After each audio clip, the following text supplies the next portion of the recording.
Au sud du Togo, dans la préfecture du Zio, la riziculture est pratiquée par une grande partie de la population rurale. Les parcelles où le riz est cultivé sont appelées casiers. Du bon aménagement de ces casiers dépendra la bonne gestion de l'eau et la préservation des parcelles exploitées. Des conditions indispensables pour un bon développement des plants de riz, la réussite de la récolte et donc la satisfaction des Togolais, grands consommateurs de cette céréale très demandée dans les centres urbains de Bolou, Tchéviers, Agbelouvé et Lomé.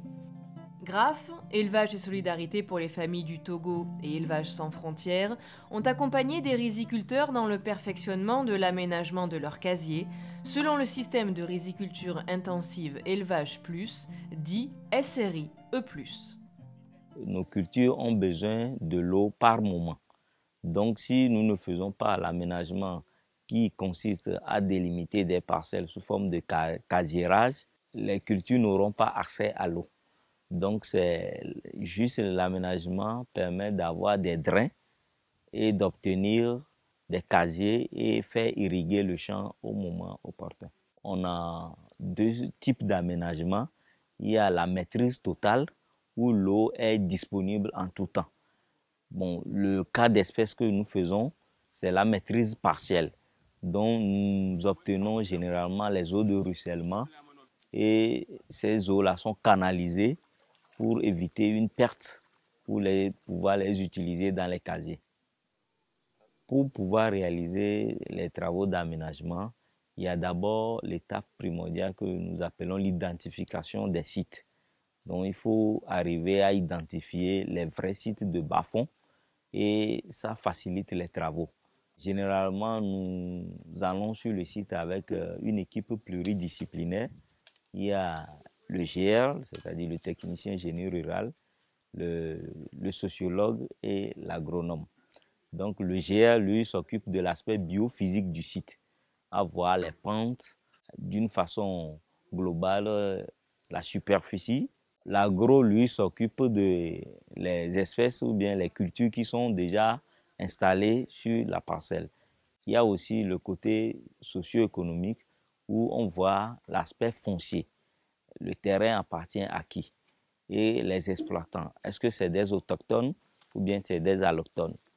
Compte tenu de la complexité de certains sites, nous faisons appel aussi à des topographes qui font des levées topographiques pour faire sortir les courbes de niveau, pour qu'on puisse avoir les diguettes selon les courbes de niveau. Tout ça là réuni nous amène à élaborer de façon participative le schéma d'aménagement. Toujours dans le cadre des travaux de préparation du site, il y a aussi l'étape de recherche des piquets. Ces piquets vont servir à matérialiser les diguettes, les drains et les casiers sur le terrain avant leur confectionnement.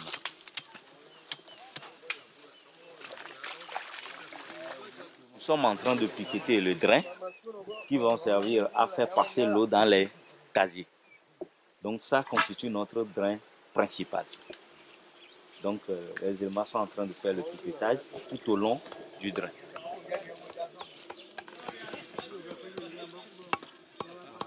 Bon, à la différence de la diguette principale, nous faisons aussi des diguettes secondaires.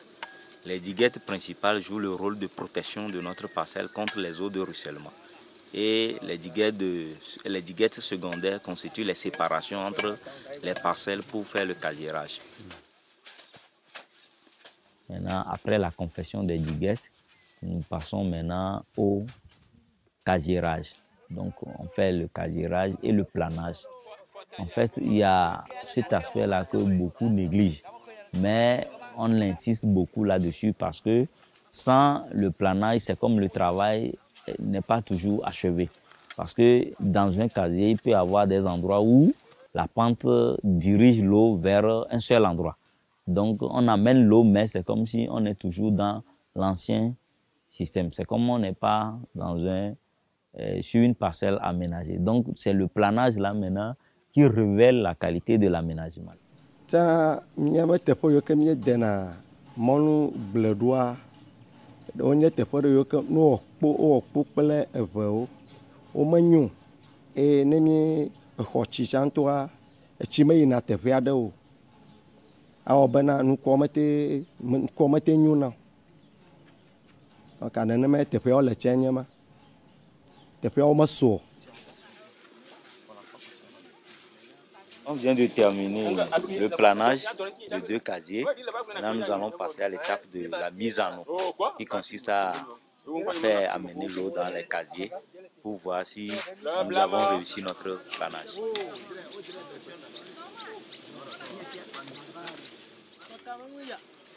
À partir du drain principal, nous alimentons le drain secondaire et du drain secondaire maintenant les casiers. Une fois que le casier est suffisamment alimenté, on ferme et l'eau continue dans le drain.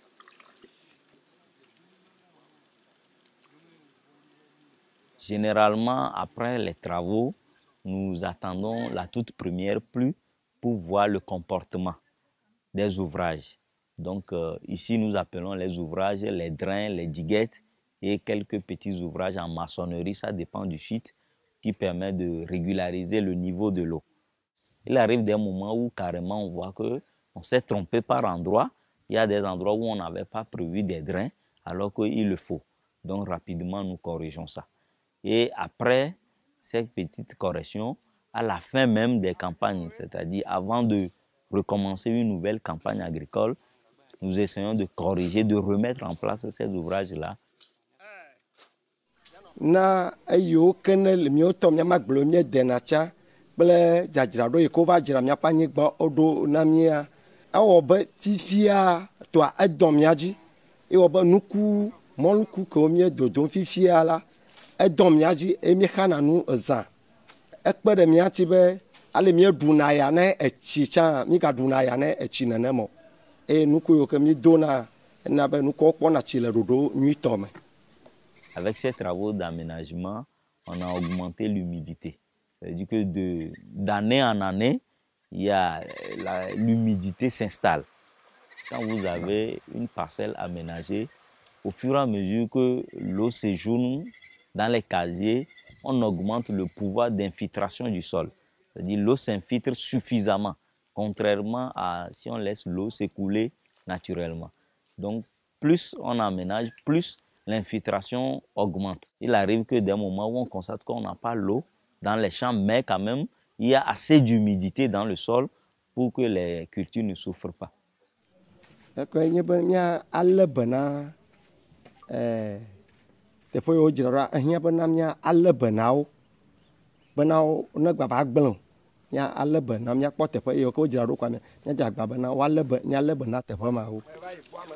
Les agriculteurs trouvent que dans un premier temps, les travaux sont pénibles.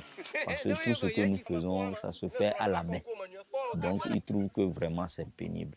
Mais au fur des années, eux-mêmes, ils constatent que même le comportement hydrique de leur terroir a changé. Avant, il y a des endroits où l'eau n'arrivait pas. Mais avec l'aménagement, on a l'eau là-bas. Il y a des endroits où il y a trop d'eau. Mais avec l'aménagement, on a vu que cette quantité-là a quasiment disparu. Donc, ils apprécient déjà après la réalisation des travaux. Maintenant, au fil des années, ils s'en rendent compte aussi que façon dont le bas-fond, ça sèche au moment des périodes sèches, ça ne se fait plus comme ça. Donc, ça leur demande même d'aller vers les cultures de contre-saison.